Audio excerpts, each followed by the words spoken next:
Hi guys, Coach Stephanie here. Just wanted to let you know how the crock pot bread turned out. It's not quite done yet. I've got a couple more steps, but I actually had 2 crock pots running at the same time because the recipe I will give you will have enough to make 2 small loaves. There goes my timer as I turn that off real quick. So I used baking parchment paper. You put the dough right on it and you put it right inside your crock pot. And turns out I used whole wheat flour. So instead of all-purpose flour, we used whole wheat flour.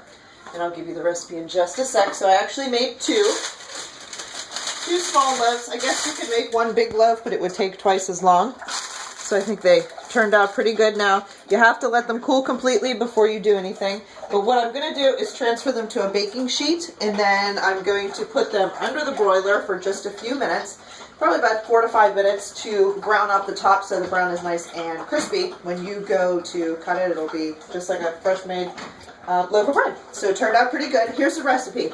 You need 1.5 cups of lukewarm water, and it has to be lukewarm. It cannot be real hot for the yeast. 1/2 tablespoon of yeast, and I actually just bought yeast today. I never bought yeast before, and I don't know where my yeast went, so I'll show you that in a second.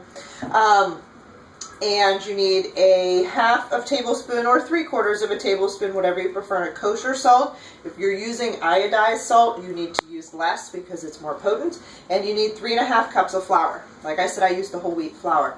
And it's pretty easy. At first you do your wet ingredients, do your water, yeast, salt together, mix it up for a few minutes, that activates your yeast, and then all you did was mix your flour and everything in. And I mixed it together. I let it rise for 2 hours, just lightly covered so that it could rise, and then I put it in the fridge for an hour. They say cold dough works better, so I put it in the fridge for an hour and then broke it into 2 and kneaded it a little bit and made it a nice round ball and put them both in the crock pot. So it was as easy as that. And it turned out fantastic.